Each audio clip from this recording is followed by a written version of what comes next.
नमस्कार दोस्तों, आप सभी का एक बार फिर से बहुत बहुत स्वागत है baby and child care channel पर। दोस्तों, इस वीडियो में मैं बात करने वाली हूँ, यदि आपका बच्चा 6 महीने से कम का है तो आप अपने बच्चे का वज़न कैसे बढ़ा सकते हैं। दोस्तों, सबसे पहले आपको एक बात पता होना चाहिए कि आपके बच्चे का वज़न कम तो नहीं है।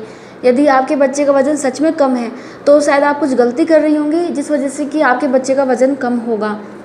दोस्तों देखिए, कई बार तो हम प्रेगनेंसी के दौरान ही गलती करते हैं, ढंग से खाते पीते नहीं हैं, उस चक्कर में हमारा बच्चा कई बार कमज़ोर पैदा होता है।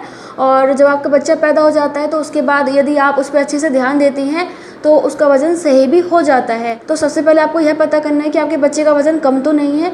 और यदि जब आपको पता चल जाता है कि आपके बच्चे का वज़न कम है तब आपको क्या करना चाहिए। और दोस्तों, यदि आपके बच्चे का वज़न सही भी है तब भी आपको क्या करना चाहिए ताकि आपके बच्चे का वज़न सही रहे, वो स्वस्थ रहे, बीमार ना पड़े और आगे भी उसका वज़न कम ना रहे। तो चलिए जानते हैं और आज का वीडियो स्टार्ट करते हैं। दोस्तों, आज का वीडियो स्टार्ट करेंगे उससे पहले आप लोगों से रिक्वेस्ट है, यदि आप लोगों ने अभी तक हमारे चैनल को सब्सक्राइब नहीं किया तो कर लीजिएगा। वीडियो अच्छा लगेगा तो वीडियो को लाइक भी कर दीजिएगा। तो चलिए स्टार्ट करते हैं। दोस्तों, जैसा कि हम सब जानते हैं कि इस समय जो है यानी कि 6 महीने तक हमें अपने बच्चों को केवल दूध ही देना चाहिए। माँ का दूध पिए या फिर वो फार्मूला मिल्क पिए, उनको केवल दूध ही दिया जाता है, उसके अलावा कुछ नहीं दिया जाता, पानी भी नहीं दिया जाता। तो दोस्तों, आपको ध्यान क्या रखना है दूध का। दोस्तों, नॉर्मली जब आपका बच्चा पैदा होता है तो आपको उस टाइम डॉक्टर बता देते हैं कि आपको हर एक 2 घंटे में अपने बच्चों को दूध पिलाना है। आपको ये भी मालूम होगा कि आपका बच्चा पूरे दिन कम से कम 16 घंटे सोता है, कुछ बच्चे तो 18-18 घंटे सोते हैं।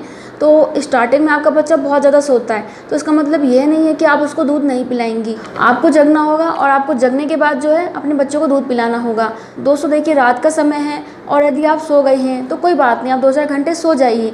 लेकिन अगर आप जगे हुए हैं और आपका बच्चा सो रहा है तो आपको उस टाइम भी अपने बच्चों को दूध पिलाना है। और यदि आप अपना दूध पिला रही हैं तो कम से कम आप 15 मिनट दूध पिलाइए। और जैसे जैसे आपका बच्चा बड़ा होता जाता है और मान लीजिए आपका बच्चा 5-6 महीने का है तो आप उसे कम से कम 20 मिनट भी दूध पिलाइए। वैसे भी जब आपके बच्चे का पेट भर जाता है तो वो खुद ही बहुत सारे संकेत देने लग जाता है कि उसका पेट भर गया है। दोस्तों, वो तो आपको धीरे धीरे पता चल ही जाएगा। दोस्तों, यदि आप पाउडर का दूध पिला रही हैं, फार्मूला मिल्क पिला रही हैं तो उसकी क्वांटिटी जो है वक्त के हिसाब से बढ़ जाती है। तो वो आप जब पिलाएंगे तो वो बॉटल पे लिखा होता है, बाकी आपको डॉक्टर भी बता देते हैं। तो सबसे पहला काम यही करना है, बच्चे को टाइम पे दूध पिलाना है। और फार्मूला मिल्क पिला रहे हैं तो जो भी उसमें लिखा हुआ है, जिस तरीके से लिखा हुआ है, किस तरीके से आपको पिलाना है तो उसी तरीके से पिलाइए। दोस्तों, उसके बाद आपको ध्यान इस बात का भी रखना है, जब आपका बच्चा दूध पी लेता है तो आपको अपने बच्चे को डकार ज़रूर दिलवाना है। यदि आपके बच्चे को डकार नहीं दिलवाएंगे तो क्या होगा कि उसके पेट में हवा चली जाती है तो उसका पेट फूलेगा, उसके पेट में गैस बनेगा और गैस बनेगा तो उसको उल्टी सी आएगी या फिर उसका जी खराब होगा, उसके पेट में दर्द भी हो सकता है, तो वो दूध पीना नहीं चाहेगा। यदि उसका पेट अच्छा रहेगा, उसका दूध अच्छे से पच जाएगा, वो अगली बार भी अच्छे से दूध पिएगा। इसलिए आपको दूध पिलाने के बाद अपने बच्चे को डकार ज़रूर दिलवाना है। और कई बार ऐसा होता है कि बच्चे दूध पीने के बाद उल्टी कर देते हैं, कभी कभी कर रहे हैं तो नॉर्मल है, कोई दिक्कत नहीं है, अच्छा होता है। लेकिन यदि आप बच्चे को डकार दिलवाओगे नहीं और वो बार बार उल्टी करता है तो उसके शरीर में पोषक तत्व कहाँ से जाएंगे। इसलिए आपको ध्यान रखना है, उसे दूध पिलाने के बाद डकार ज़रूर दिलवाएं। दोस्तों, इसके अलावा एक ध्यान और रखना है, यदि आपका बच्चा कभी बीमार पड़ जाता है और आपको पता नहीं चल पा रहा है कि मेरा बच्चा बीमार हो गया है, आप अंदाज़ा कैसे लगा सकते हैं कि आपका बच्चा बीमार हो गया है। कई बार उसकी हरकतों से स्वस्थ पड़ा रह सकता है, वो कई बार ऐसा हो सकता है कि वो बहुत ज़्यादा रोएगा या फिर दोस्तों वो दूध पीना छोड़ देगा। बहुत बच्चे ऐसे करते हैं, बीमार हो जाते हैं तो रोते भी नहीं हैं, नॉर्मल रहते हैं लेकिन दूध नहीं पीते हैं या फिर पीते हैं तो बहुत कम मात्रा में। तो ये संकेत है कि आपका बच्चा बीमार है। तो आपको ऐसी चीज़ें नोटिस करनी है कि आपका बच्चा पहले क्या कर रहा था जो अब वो नहीं कर रहा है, तो उसकी बीमारी पर भी ध्यान रखना है और आपको उस समय डॉक्टर के पास जाना है। बहुत सारे लोग क्या करते हैं ना, बच्चों को हमेशा गोदी में रखते हैं। आपको ऐसा नहीं करना। आपको करना है क्या है, बच्चे को बिस्तर पे छोड़ दीजिए। हमारे यहाँ ऐसा माना जाता है, मतलब कि मेरे घर में ऐसा माना जाता है, मेरी सासू माँ या फिर मेरी बुआ जी उन्होंने मुझे बताया था जब मेरा बेबी पैदा हुआ था, तो कहते थे कि बेबी को जितना ज़्यादा छोड़ दो ना खुला, वो जितने ज़्यादा हाथ पैर चलाते हैं उतने ज़्यादा मजबूत बनते हैं, उतने ज़्यादा मोटे होते हैं। अगर बच्चे गोदी में रहते हैं ना, सुकड़े सुकड़े से हो जाते हैं, हाथ पैर चलाते नहीं हैं, उनकी हड्डियाँ मजबूत नहीं होती हैं, वो खुद मजबूत नहीं होते और पतले होते हैं। तो उन्होंने जब कही थी, अब इस बात में कितनी सच्चाई है पता नहीं, लेकिन उन्होंने भी बहुत सारे बच्चे पाले हैं, दादी माँ हैं आज के टाइम में वो, तो उनको नॉलेज होगा। तो इसलिए आप अपने बच्चों को खुला छोड़ दीजिए, मतलब कि बेड पे छोड़ दीजिए ताकि वो बेड पे खेलें, अपने हाथ पैर चलाएं। इसके अलावा आपको एक काम ये करना है, अपने बच्चे की मालिश करनी है। दोस्तों, मालिश करने से आपके बच्चे को बहुत सारे फ़ायदे होते हैं, इसलिए मालिश करनी चाहिए।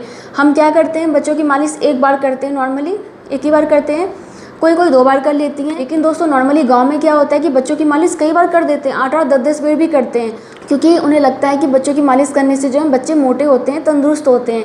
और ये बात बिल्कुल सच भी है। यदि आप अपने बच्चों की अच्छे से मालिश करती हैं तो उससे क्या होता है कि ब्लड सर्कुलेशन अच्छा होता है, उनकी मांसपेशियां मजबूत होती हैं। और दोस्तों मालिश करने से क्या होता है कि आपके बच्चे के पेट में जमा गैस भी बाहर निकल जाता है, क्योंकि मालिश करते समय हम पेट की मालिश भी करते हैं। बच्चों के हाथ और पैर को मोड़ते भी हैं, तरीका होता है मालिश करते समय। तो इससे क्या होता है कई बार उनके पेट से गैस भी बाहर निकल जाती है और उनका पेट अच्छा रहता है तो वो अच्छे से दूध भी पीते हैं, उनका मन अच्छा रहता है तो वो अच्छे से खेलते कूदते भी हैं। दोस्तों इसके अलावा मालिश करने से बच्चों को नींद बहुत अच्छी आती है। दोस्तों इस समय बच्चे बहुत ज़्यादा सोते हैं और यदि वो बार बार डिस्टर्ब होते हैं, ढंग से नहीं सो पाते हैं, तो उनका ग्रोथ भी अच्छे से नहीं हो पाता। और यदि आप मालिश करती हैं तो इससे बच्चे को नींद भी बहुत अच्छी आती है, तो बच्चों को मालिश ज़रूर करें। दोस्तों बहुत सारे लोगों के दिमाग में रहता है कि कौन से तेल से मालिश करनी चाहिए। दोस्तों देखिए मार्केट में तो बहुत सारे तेल हैं, लेकिन नॉर्मली गांव में कुछ लोग नारियल के तेल से मालिश करते हैं, कुछ लोग सरसों के तेल से करते हैं और नॉर्मली ज़्यादातर लोग सरसों के तेल से ही करते हैं। और करते क्या है कि अगर गर्मी का मौसम है तो नीम की पत्ती डाल के तेल को गर्म करके लगाते हैं, और अगर सर्दी का मौसम है तो अजवाइन और लहसुन को तेल में डाल के पकाते हैं। उसके बाद उस तेल को छान के फिर उस तेल से मालिश करते हैं। तो आप अपने घर पे पता कीजिएगा कि आपके यहाँ पे कैसे मालिश की जाती है और उस तेल से ही मालिश करें। बाकी मार्केट में बहुत सारे तेल मिल जाते हैं, बहुत अच्छे अच्छे तेल मिल जाते हैं, तो आप उनसे भी बच्चे की मालिश कर सकती हैं। तो बच्चों की मालिश पर ज़रूर ध्यान दें, उनका मालिश ज़रूर होना चाहिए। इसके अलावा एक ध्यान और रखें कि अपने बच्चों को तंग कपड़े ना पहनाएं, क्योंकि दोस्तों बहुत सारे लोग स्टार्टिंग में क्या करते हैं, जैसे बच्चा पैदा होता है ना उसके बाद उसे बहुत ज़्यादा कपड़े पहना देते हैं। गर्मी का मौसम हो तब भी, ठंड का मौसम होता है तब भी। चलिए ठंड में तो ठीक है आप ज़्यादा कपड़े पहनाओ, लेकिन गर्मी में ज़्यादा कपड़े पहनाने का क्या मतलब है। हल्का कपड़ा पहनाइए ताकि आपका बच्चा तंग महसूस ना करे। यदि आपका बच्चा तंग महसूस करेगा, कसा महसूस करेगा, तो अपने हाथ पैर सही से चला नहीं पाएगा, दबा महसूस करेगा, इरिटेट होगा, रोएगा। तो आपको इस बात का भी ध्यान रखना है कि आप अपने बच्चों को ज़्यादा तंग कपड़े ना पहनाएं, इससे भी उनका शरीर अच्छे से डेवलप नहीं कर पाता। दोस्तों इसके अलावा आपको एक ध्यान और रखना है कि आपको अपने बच्चों को ज़्यादा रोने नहीं देना है, क्योंकि बहुत सारे लोगों को लगता है कि बच्चे रो रहे हैं तो इससे उनका शरीर अच्छा होगा। देखिए थोड़ा बहुत रोते हैं ठीक है, लेकिन आपका बच्चा यदि बहुत ज़्यादा रो रहा है तो वो भी ठीक नहीं है। इसलिए अपने बच्चों को ज़्यादा ना रुलाएं, क्योंकि रोने से उनकी शरीर की एनर्जी ख़त्म होती है और एनर्जी ख़त्म होती है तो नॉर्मल सी बात है वो कमज़ोर होंगे। इसलिए आपको अपने बच्चों को रोने भी नहीं देना। थोड़ा बहुत रोते हैं, किसी कारणवश रोते हैं, कभी कभी रोते हैं, कोई बात नहीं।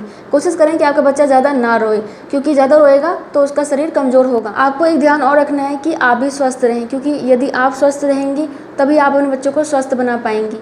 तो दोस्तों ये थे कुछ तरीके जिससे कि आप अपने छोटे बच्चे को यानी कि 6 महीने तक के बच्चों को मोटा कर सकती हैं, उनको तंदुरुस्त बना सकती हैं। तो इन चीज़ों को फॉलो करें और आई थिंक कि आपको वीडियो पसंद आया होगा। आए तो लाइक करें। मैं मिलती हूँ नेक्स्ट वीडियो में, तब तक के लिए bye. Thank you so much. नमस्ते।